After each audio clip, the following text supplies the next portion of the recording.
I never thought betrayal could have a face so familiar, or that promises could shatter as quickly as glass when money became scarce. My name is Luke Miller, and I'm 40 years old. Each morning I wake in a house I built with my own hands, running a construction company that employs over 70 people.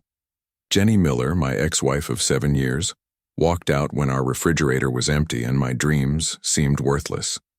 "I can't starve for dreams," she said, packing her designer purse I'd bought in better times. My friend Fernie warned me she wouldn't last, but I refused to believe loyalty had a price tag.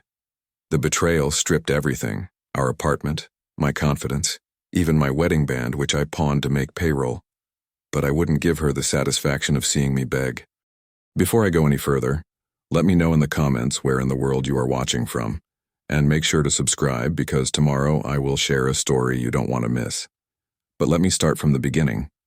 The bills spread across our kitchen table like a losing hand of cards: electric, water, rent, and the business loan I'd taken out 8 months ago. Each one stamped with red warnings that made my stomach knot. I pushed the half-eaten plate of spaghetti away, appetite gone. We couldn't afford meat that week. Again.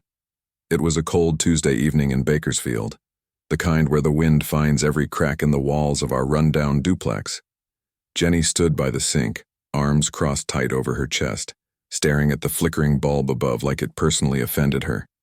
The light buzzed, dimmed, then brightened again. A cycle it had repeated for days now. "That damn light," she muttered, breaking the silence that had stretched between us for nearly 20 minutes. "And the heater barely works. I had to wear a sweater to bed last night, Luke." I rubbed my temples, trying to massage away the headache that had become my constant companion. "I know, I'll fix it tomorrow." "Like you fixed the bathroom sink?" Her voice had that edge to it, sharp, ready to cut. "It's been dripping for 3 weeks. I've been working, Jenny, trying to land jobs." I gestured at the stack of estimates I'd written up that week. "People are interested. They're just hesitating to commit." She laughed. Not the warm sound I fell in love with, but something bitter and hollow. "Hesitating. That's a nice way of saying no one's hiring you." "They will." I stood up, needing to move, to do something with the frustration building in my chest. "The economy's tough right now, but people always need repairs. Ace Restore is going to take off. I just need a little more time." Jenny's eyes narrowed. "Time? We've been living on just a little more time for almost 2 years, Luke." She pointed to the fridge, its empty shelves a constant reminder of how bad things had gotten. "I worked doubles at the salon all week just to buy groceries. My feet are killing me, and for what? So you can chase some fantasy while we drown in debt?" "It's not a fantasy." My voice came out harder than I intended. "It's a business. My business. Our future. Our future." She stepped closer and I could smell that perfume. The expensive one her boss gave her for Christmas. The one I couldn't afford. "What future? We can barely afford the present." I remember how the kitchen light cast harsh shadows across her face, making her look older, harder. I was so damn tired. Tired of struggling, tired of explaining, tired of watching her disappointment grow day by day. "Jenny, please." I reached for her hand. "I just need you to believe in me. In us." She pulled away like my touch burned. "I did believe in you. For 7 years. And where did it get me?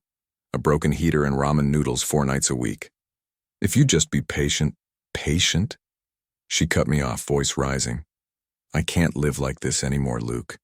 I won't." That's when I noticed it. The suitcase by the door. Not the overnight bag she took to her sister's when we fought. The large one, the one we'd bought for our honeymoon to Catalina Island when money wasn't so tight. It was already packed, zipped up neat and ready to go. My blood went cold. "How long have you been planning this?" She grabbed her purse from the counter, avoiding my eyes. "Long enough." I followed her to the door, my heart hammering against my ribs. "There's someone else, isn't there?" Jenny paused, hand on the doorknob. For a moment I thought she might deny it, might give me something to hold on to. "It doesn't matter anymore," she said quietly, not turning around. And just like that, she was gone. The door closed with a hollow echo that seemed to bounce around our small duplex, amplifying the sudden emptiness. I stood there, staring at the closed door, waiting for her to come back, to say she'd made a mistake, to give us another chance. Minutes stretched into an hour. The clock on the wall ticked past midnight, marking the end of one life and the beginning of another. I turned back to our kitchen, my kitchen now, and looked at the empty chair across from me, the space where she should have been. "I won't beg," I whispered to the silence. "Not for you. Not for anyone." I woke to sunlight streaming through the thin curtains and the unfamiliar sound of silence. No coffee brewing, no shower running, just emptiness pressing down like a physical weight. Jenny's side of the bed hadn't been slept in. For a moment I let myself pretend she'd crashed on the couch after our fight, that I'd find her there with that look she gets when she's ready to make up. But the living room was empty, just as I knew it would be. I shuffled to the closet, sliding open the door even though I already knew what I'd see. Her side was empty, hangers askew like broken fingers. A few lonely wire ones dangling where her work clothes used to be. She must have been clearing things out for weeks, a little at a time, so I wouldn't notice. I ran my hand along the vacant rack, feeling something crack inside my chest. In the bathroom, her toothbrush was gone. So were the expensive creams and lotions that used to crowd the counter. Even her coffee mug, the one with the chip on the handle from when I dropped it last Christmas, had disappeared from the kitchen. It's strange how someone can erase themselves from your life so completely, yet leave traces everywhere. Her perfume lingered in the hallway, faint but unmistakable. By the door I could still see the slight impression where her shoes usually sat.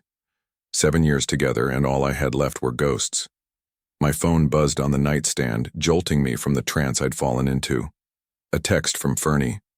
"Hey man, we still on for the Henderson job? Got the supplies loaded, meet you there at 9? Reality crashed back. Bills to pay, work to do. I texted back, "On my way." I couldn't afford to fall apart, not when the business was already hanging by a thread. I showered, dressed, and forced myself to eat something. My wedding ring caught the light as I reached for my keys. I slipped it off and left it on the counter, a small act of defiance against hope. The Henderson job was a simple bathroom remodel, but every nail I hammered felt like it was going through my own hand. Fernie kept shooting me worried glances. "You look like hell, brother," he finally said during lunch break. Jenny left. The words tasted like ash. Fernie cursed under his breath. "For good?" I nodded, focusing on unwrapping my sandwich to hide the tremor in my hands. "I'm sorry, man." He clapped my shoulder, his grip firm. "What can I do? Just help me finish this job." I took a bite, not tasting a thing. "We need the money." The day dragged on endlessly, each minute stretching into hours. By the time we finished, darkness had fallen, and my body ached from more than physical labor. Fernie offered to buy me a drink, but I couldn't face questions or pity. I just wanted to be alone. Back at the apartment, I sat at the kitchen table with takeout I couldn't stomach, listening to the hum of the refrigerator, the sound used to annoy Jenny. Now its steady drone was the only thing keeping me company. A knock at the door startled me. Mr. Gaines, our landlord, stood there with that uncomfortable look people get when they're about to talk about money. "Miller," he said, shifting his weight. "Rent's 5 days late. Again." The shame burned hot in my chest. "I know. I'll have it by Friday, I promise."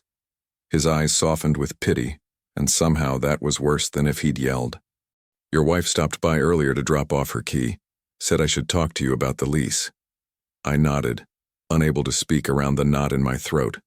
"Friday," he repeated, and left me standing in the doorway. Back inside, I pulled out my phone without thinking, opening Jenny's Instagram account. My thumb froze over the screen. There she was, posted just hours ago, smiling at some upscale restaurant, her hair freshly done, wearing a dress I'd never seen. Beside her, a man in a gray suit had his arm draped casually across her shoulders. I recognized him immediately.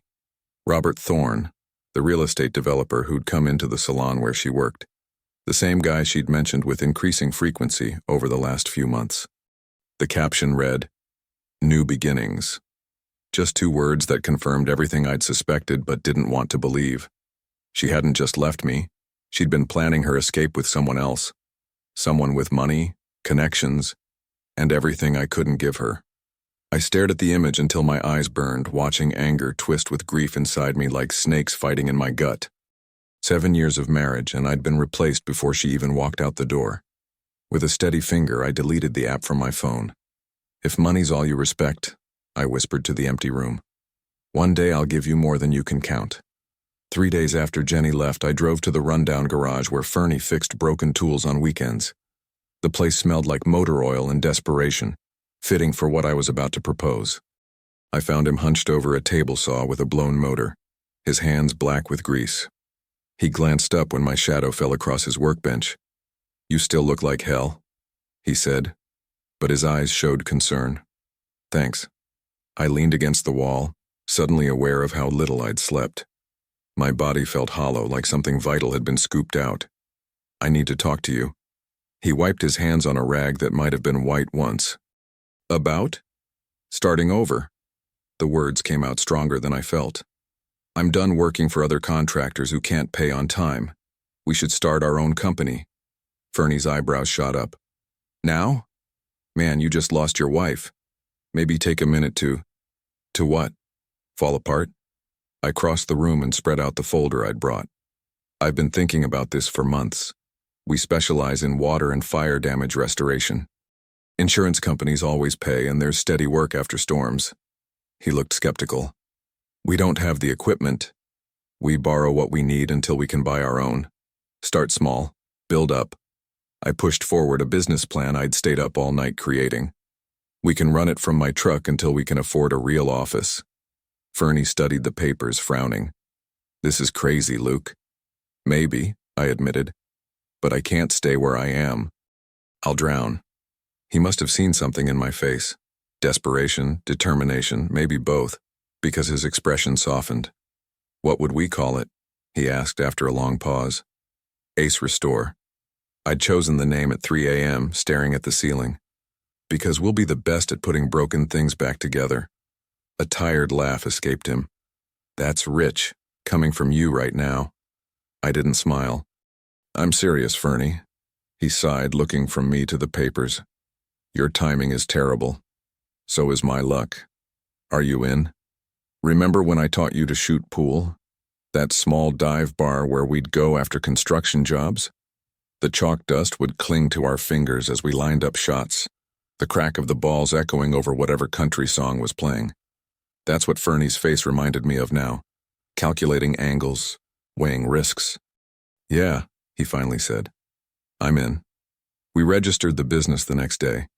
Our equipment consisted of my old truck, Fernie's tools, and a few items we borrowed from former co-workers who owed us favors.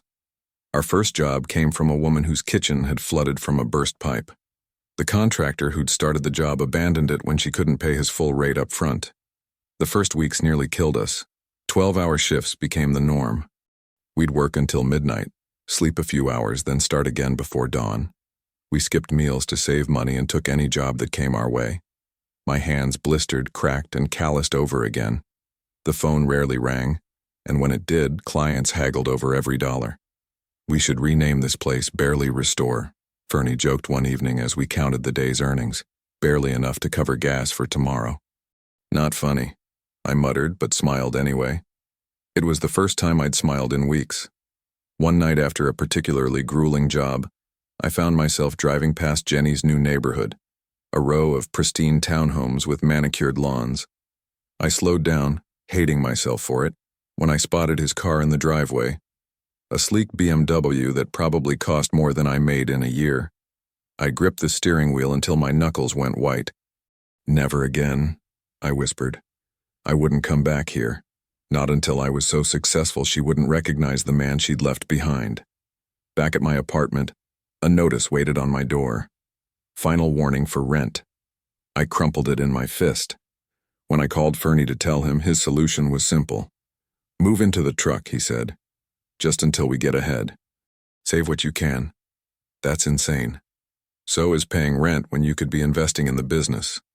He was right, and we both knew it.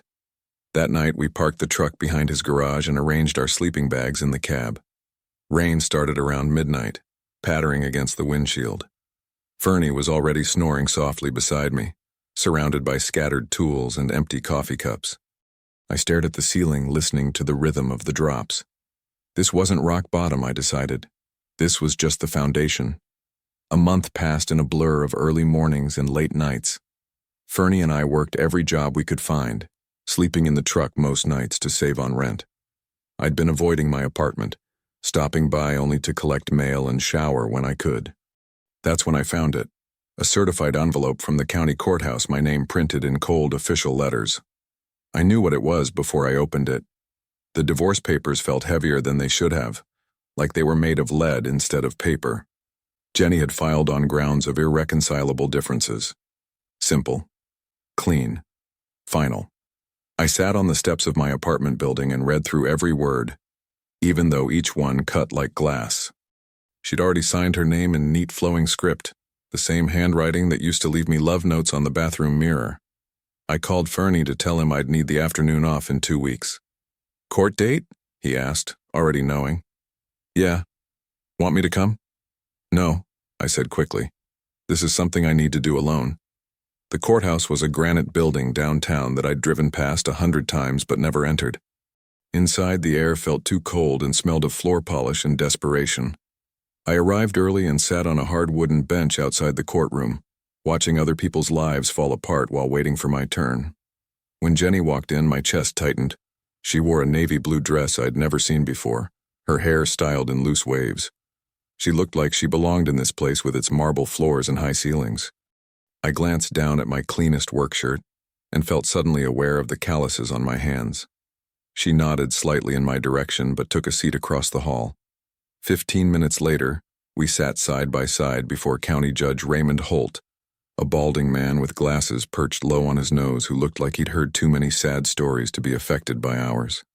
He flipped through our file with the bored efficiency of someone who'd done this 1,000 times. Miller versus Miller, he announced, glancing between us. I see no children, minimal shared assets, and... He paused, peering over his glasses. Mrs. Miller notes emotional involvement with another party prior to separation. I kept my face expressionless, though my jaw ached from clenching.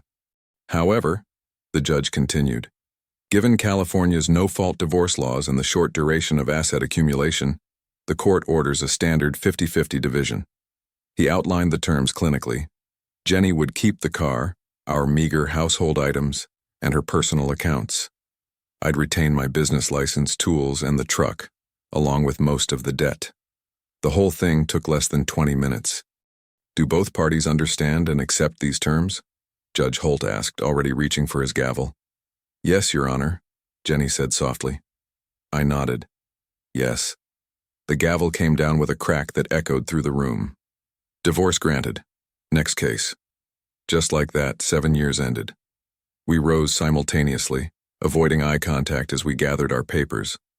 In the hallway, I quickened my pace, wanting nothing more than to escape the building and the memory of what had just happened. Luke. I stopped but didn't turn around. Jenny's heels clicked on the marble floor as she approached. I just wanted to say, I'm sorry it ended this way. When I faced her, her expression was a mixture of pity and something else. Maybe relief. The diamond on her left hand was gone, but an indentation remained where it had been. You'll thank me one day, she said, her voice gentle but certain. You're not built for this life. I looked her in the eyes, seeing the woman I'd once built dreams around, now a stranger. You're right, I replied, my voice steadier than I felt. I'm built for better.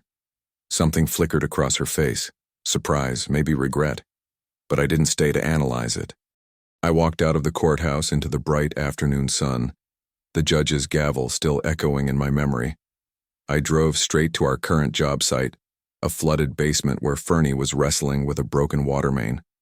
Without a word, I grabbed my tools and waded in beside him, working until my muscles screamed and sweat soaked through my shirt. It's done? Fernie asked hours later as we packed up. It's done. That evening, we sat in folding chairs under dim work lights, eating canned soup heated on a camping stove. We were too tired to talk much. The only sounds the occasional scrape of spoons against metal and the distant hum of traffic. What now? Fernie finally asked. I stared into my empty soup can, turning it slowly in my hands. Now, we work. Now we build. He nodded, understanding everything I wasn't saying. The divorce papers sat folded in my back pocket, a weight I'd carry until they became just paper again. But behind the exhaustion, something else flickered to life inside me, a resolve burning faintly but steadily. 6 months had passed since the day I walked out of that courthouse. 6 months of 14-hour days, of hands that never quite healed before the next job, of falling asleep too exhausted to dream. And something was changing. I stood ankle-deep in mud outside a flooded ranch house in East Bakersfield, barking orders at 2 new guys we'd hired last week. The December storm had overwhelmed drainage systems across 3 counties, and Ace Restore's phone hadn't stopped ringing since. "Torres, make sure that pump line runs all the way to the street, not the neighbor's yard," I called out. "And Matthews, I need that dehumidifier inside before you break for lunch." Fernie appeared beside me, clipboard in hand, grinning like he'd won something. "What?" I asked, wiping sweat despite the cool air. "Nothing," he said, checking off items on his list. "Just thinking about how 6 months ago it was just us with a rusty truck and borrowed equipment. Now look at us. 4 employees and more jobs than we can handle." I nodded, watching our small crew work efficiently. "Still not enough. We need to hire at least 2 more guys by February." Fernie laughed. "Man, do you ever slow down? When was the last time you slept more than 5 hours?" "I'll sleep when we're booked 3 months out instead of 3 days," I replied. But there was no bitterness in it anymore. Just determination. That was how the months unfolded, like water finding its path downhill. Natural, inevitable. January brought 3 more hires. February, we landed our first insurance company contract. By March, clients were coming to us through word of mouth, praising our work to neighbors and friends. The local community paper ran a small feature about businesses helping rebuild after the floods, with a photo of our team and the bold words, "Ace Restore leads local recovery efforts." I taped that article to the wall of the small warehouse we'd leased in April. Nothing fancy, just concrete floors, metal shelving, and enough space to store our growing inventory of equipment. But it was ours. Every morning I'd unlock those doors and feel something I hadn't felt in years. Possibility. When May rolled around, I finally moved out of the extended stay motel I'd been calling home. My new place was nothing special, a 1-bedroom apartment with basic furniture and white walls I was too busy to paint. But I signed that lease with steady hands, remembering how it felt when Jenny had walked out our front door. Remember those nostalgia flashes from your childhood, when you'd stand at the edge of something tall, a diving board maybe, and your stomach would drop before you even moved? That's how I felt signing that lease. Terrified but ready. June arrived with the kind of heat that makes asphalt sticky. I was driving back from a job site when I saw it. Our first billboard. Water damage. Fire cleanup. Call Ace Restore. Simple black text on white background, lit up against the darkening sky. I pulled over just to look at it. Our phone number 40 feet tall above the highway. "It's only the beginning," I whispered to no one.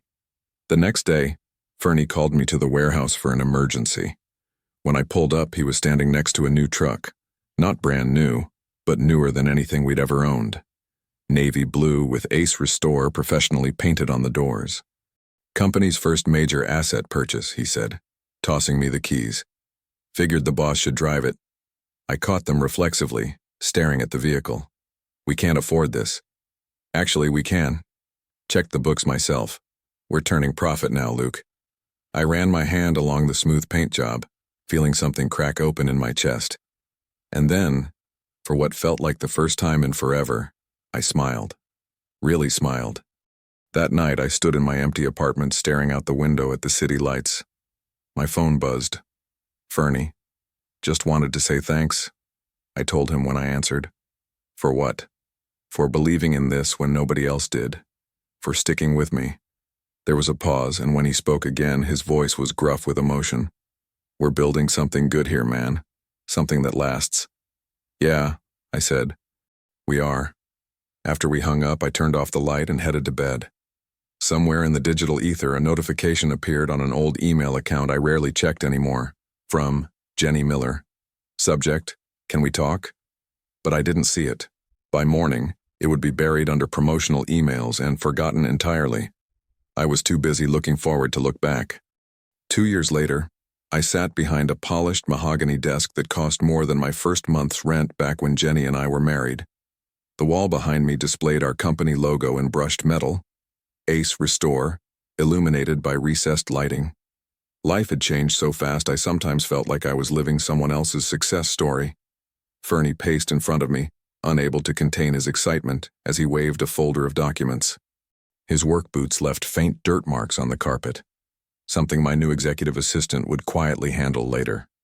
"Luke, this wildfire contract is everything we've been working toward," Fernie said, stopping to plant both hands on my desk. "The state's bringing us in as primary restoration contractors for all the homes in the Santa Rosa burn zone. This triples our revenue overnight." I nodded, allowing myself a small smile as I reviewed the paperwork. 3 years of building relationships with those insurance adjusters finally paid off. "Paid off?" Fernie laughed, shaking his head. "This puts us in a whole new league. We'll need to hire at least 30 more people by next month." 40, I corrected, initialing the bottom of each page. "And we'll need a satellite office closer to the burn zone." Fernie stared at me, then broke into a wide grin. "There you go again, always 3 steps ahead." I was about to respond when a knock interrupted us. Marilyn, my assistant, stood in the doorway with a small stack of mail in her hands.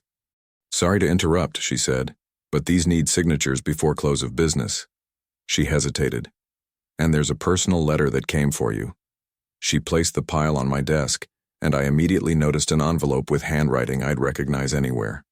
Jenny's looping script hadn't changed. "Thanks, Marilyn," I said, keeping my tone even. "I'll handle these." After she left, Fernie raised an eyebrow. "Everything okay?"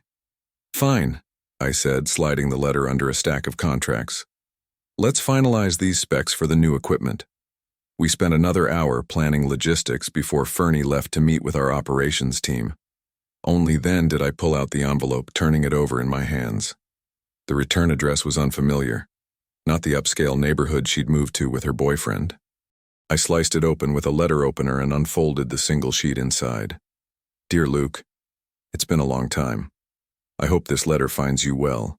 I've been following your company's success in the business journals. It seems you've built everything you always talked about. I'm truly happy for you. I've thought a lot about how things ended between us. I made mistakes I regret every day. Leaving when things were difficult was the worst decision of my life.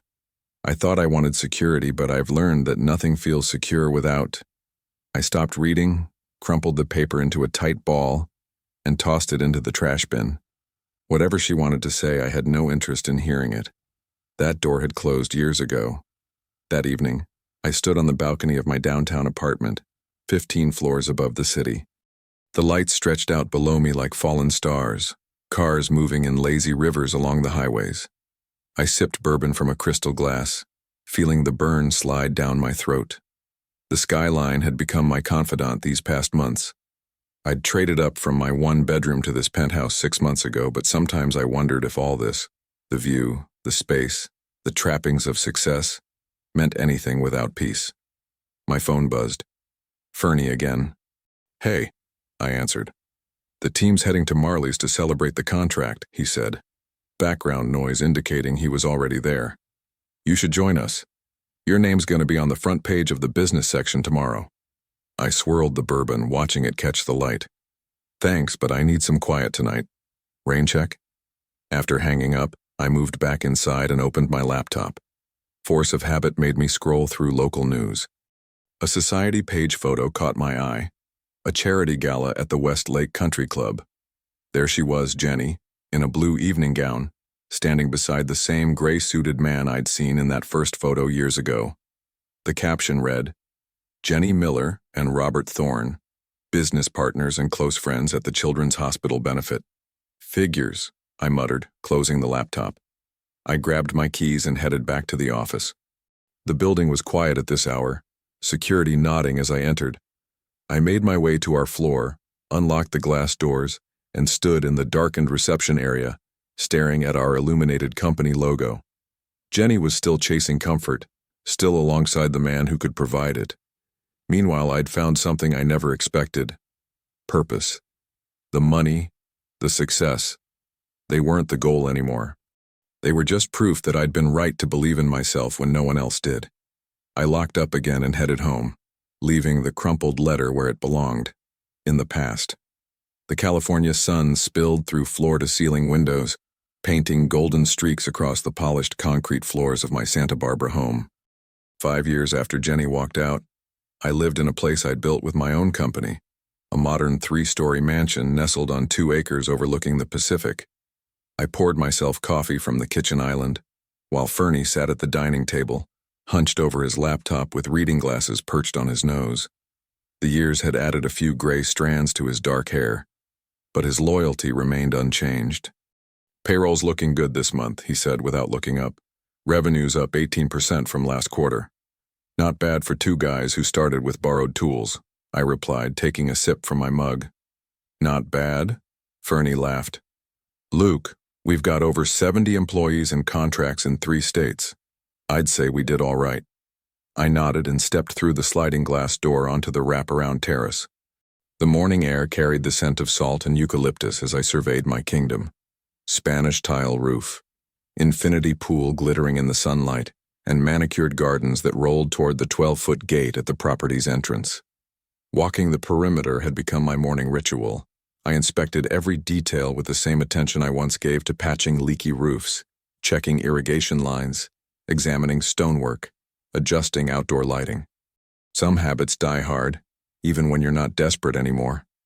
I paused at the edge of the bluff, gazing out at the ocean.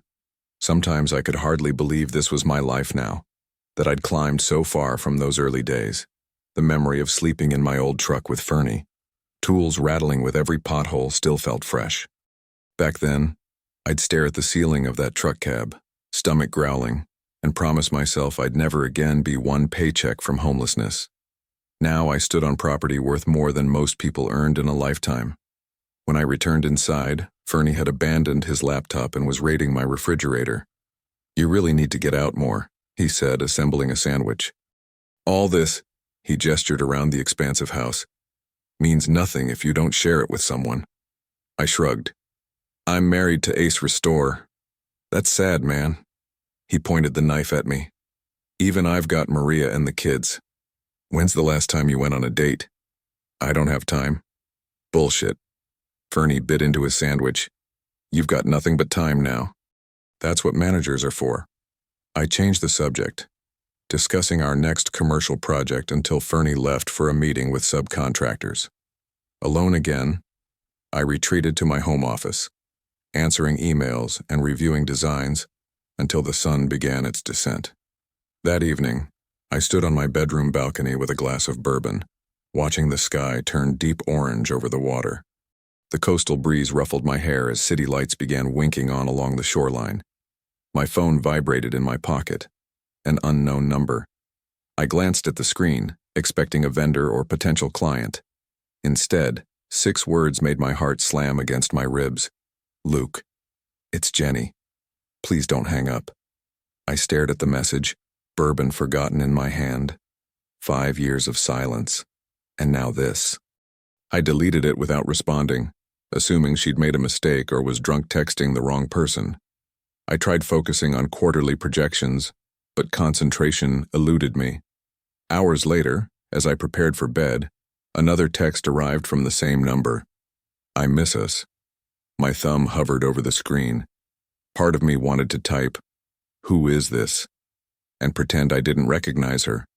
Another part wanted to say, "There is no us." Instead, I deleted this message too and turned off my phone. Sleep didn't come easily.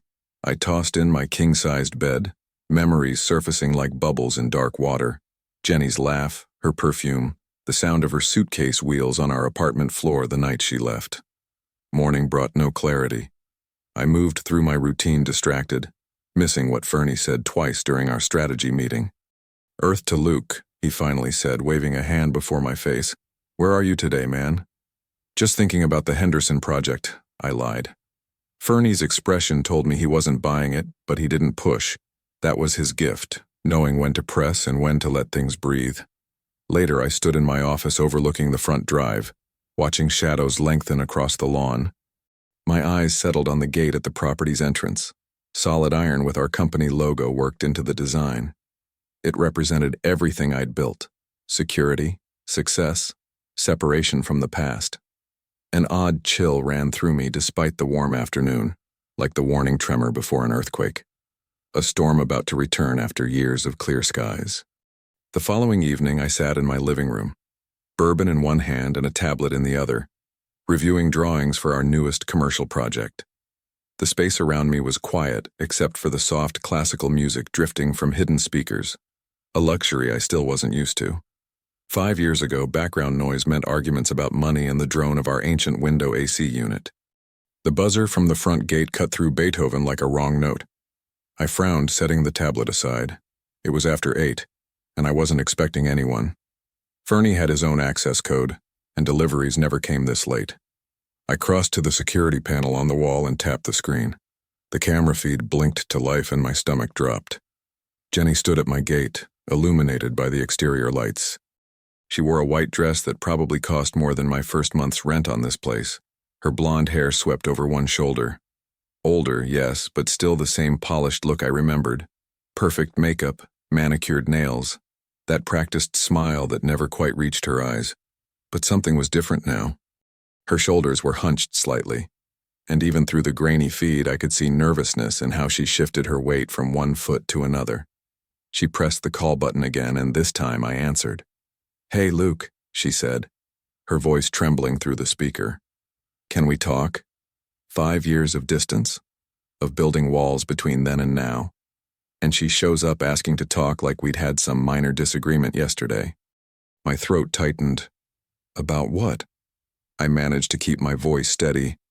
I made mistakes. She brushed hair from her face, looking directly into the camera. "Everything fell apart, Luke. The life I thought I wanted. It wasn't real. None of it was." She paused, drawing a shaky breath. "I understand now what I threw away." I said nothing, just watched her on the screen. The same woman who had laughed when I begged her to stay, who had walked out our door without looking back, who had chosen comfort over loyalty. She was now the one standing outside, asking to be let in. "I don't want your money," she continued, her voice cracking slightly. I need you to know how sorry I am. I need your forgiveness." The security panel in my hand suddenly felt heavy. "Please, Luke." "Just 5 minutes." Behind me I heard the soft click of the back door. Fernie stepped into the living room, wiping his hands on a shop rag. He froze mid-step when he saw the screen, his eyes widening as he recognized Jenny. "Is that—" I nodded once, not looking away from the monitor.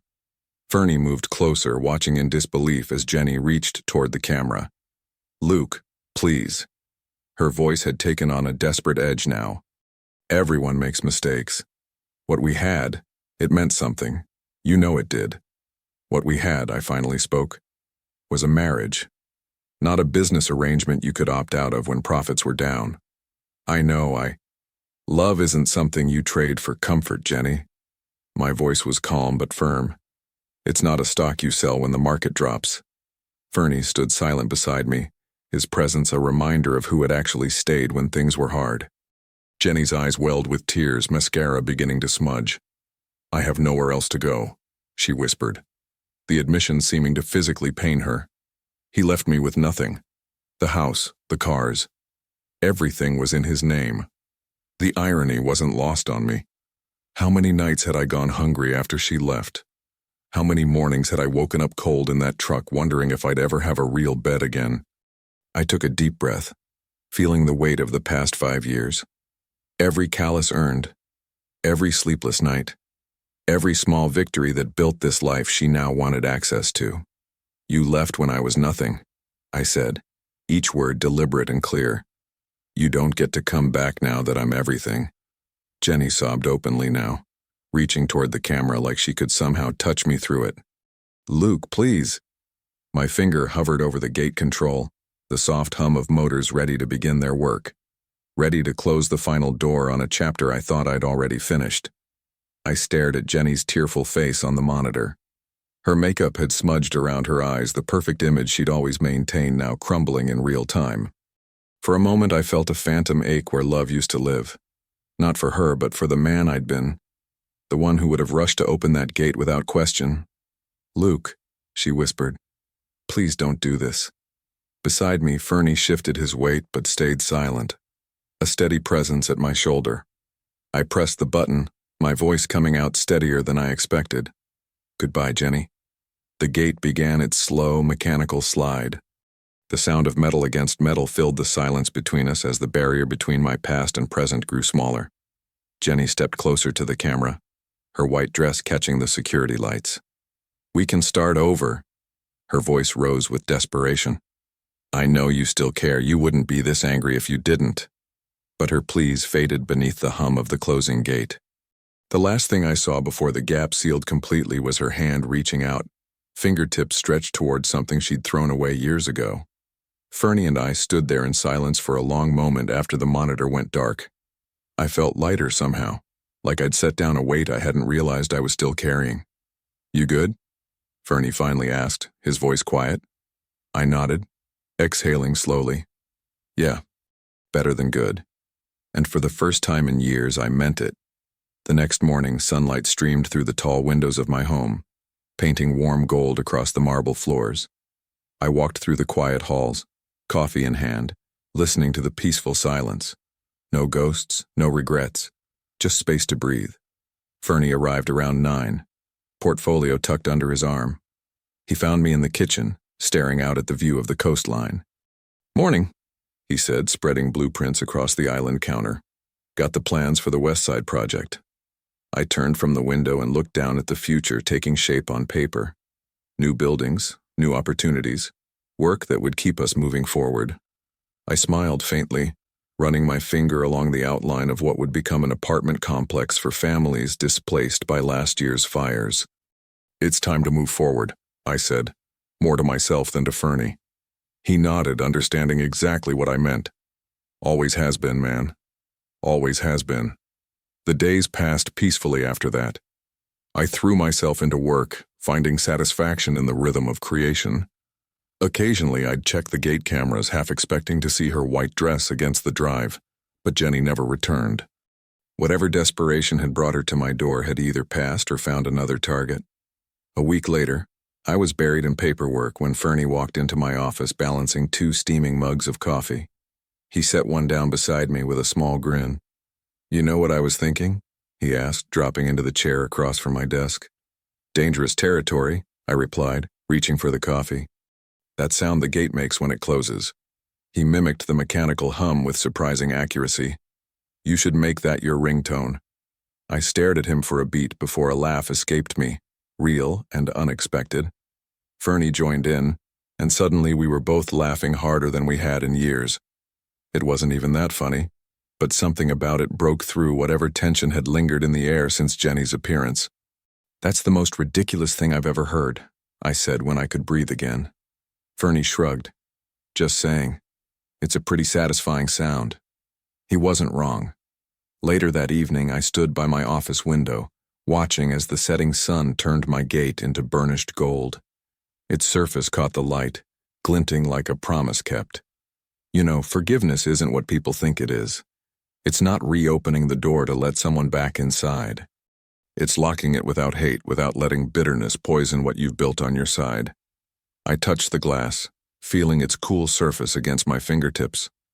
The gate stood closed, not as a barrier, but as a boundary, a line drawn between the man I was and the man I'd become, forever closed to the past, but open to everything ahead.